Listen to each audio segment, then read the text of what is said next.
السلام علیکم حضور، میرا سوال ہے، میرا نام محمد منیب ہے، مجلس ایشوی کے. میرا سوال یہ ہے، جب قیامت کا دن آئے گا تو ہر ایک چیز تباہ ہو جائے گی، تو یہ جو سے پاک قرآن کریم ہے یہ کہاں جائیں گے؟ کون سے؟ قرآن مجید، یہ کہاں جائیں گے؟ قرآن مجید تو آج کل بھی کہیں نہ کہیں جاتے ہی رہتے ہیں. جو پہلے نسخے تھے وہ آہستہ آہستہ مٹ گئے، پٹ گئے، پھر ان کو جلا دیتے ہیں لوگ احتیاط سے.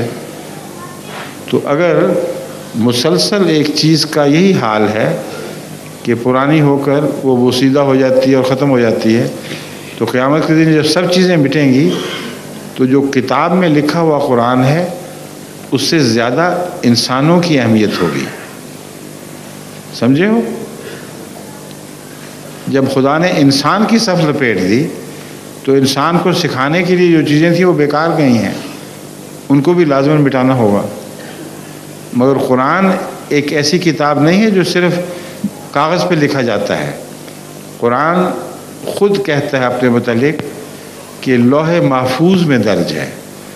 مطلب ہے اللہ تعالیٰ کے علم کے مطابق قرآنی تعلیم اور اس کی صداقتیں ایک ایسی روحانی کتاب میں ہیں جہاں کوئی ڈکے یعنی تنزل کا ہاتھ پہنچ نہیں سکتا. وہ ایک ایسی الہی کتاب ہے جس کو قیامت بھی ہاتھ نہیں لگا سکتی. تو وہ کتاب اصل کتاب ہے جو لوح مبین پر اور لوح قدیم پر لکھی ہوئی ہے. اس کتاب کو قیامت کچھ بھی نہیں کہے گی.